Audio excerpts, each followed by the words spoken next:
leadership to be sanctioned in some way. I had the privilege of going to jail with John Lewis for protesting. We talked about peaceful protest. And one of the things that he called to my attention was that we have to be willing to suffer the consequences. That's what peaceful protest is about. You get in the way, if you're arrested, then you've got to be willing to suffer the consequences. So I'm not angry with the speaker. I'm not angry with the officers. I'm not upset with the members who are going to bring the motions or resolution to sanction. I will suffer the consequences. But I must add this. What I did was from my heart. People are suffering. And I was talking about Medicaid. I didn't just say you don't have a mandate. I said you don't have a mandate to cut Medicaid. And I mentioned that the cap should be lifted higher than Social Security. And we have to protect Medicare. And I did it from my heart.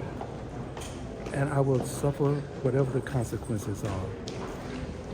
But truthfully, I would do it again. What is your reaction to some in your own party? I mean, earlier this morning, for instance, Leader Schumer said it's better to organize around policies versus, a disruption like last night. I mean, do you feel that your actions were a distraction in any way from Democrats' overall message? I believe that on some issues that impact one's conscience, it is better to stand alone than not stand at all. Have you talked at all to Dem leadership after last night? I have not. I found myself this morning having to cope with the loss of a friend. Sylvester Turner and I grew up in politics together. It's a great loss. Were you with him at all last night? Because I know he was at the address. Was there anything unusual? I didn't find anything unusual. We talked. He was on the floor. I introduced him to someone. I fell to my knees when I heard it this morning. I could not believe it, and I still have problems coping with it. He was a very dear friend, a great person, and it's a big loss. So I'm so sorry. I'm sorry that my being somber at this time when you're trying to get information. I'm sorry, but that's where I am. And I wish Mr. Schumer the best.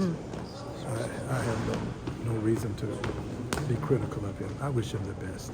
But there are just some issues that are just so important. Medicaid is one of those issues. We're talking about poor people now. I have good health care. So does Mr. Schumer. But there are some people who need this.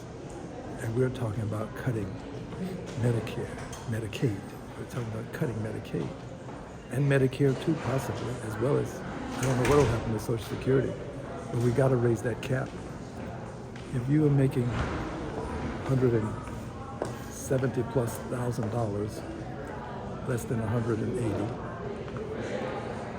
100% of your income will be taxed for a certain amount of Social Security. And if you make $1 billion, you will only be taxed up to that $170,000+. There's something about that that's just not acceptable when you have a system that has helped poor people, senior citizens. We cannot allow the system to just go unnoticed until it becomes a major problem. We have to do something about that. And raising the cap is the way to resolve the issue. Let those who are making much, much more pay a greater share. I have no problems. I make more than $170,000 a year. I think I ought to be taxed more. And we need to do this to protect Social Security. But it was Medicaid that I said, you don't have a mandate to cut Medicaid. I regret that some in the press have reported that I said, you don't have a mandate. I said to cut Medicaid multiple times. And I still stand by that, but I'm not angry with anybody. I will accept the sanctions, whatever they are, but I will be candid. I would do it again. I would do it again. Sir,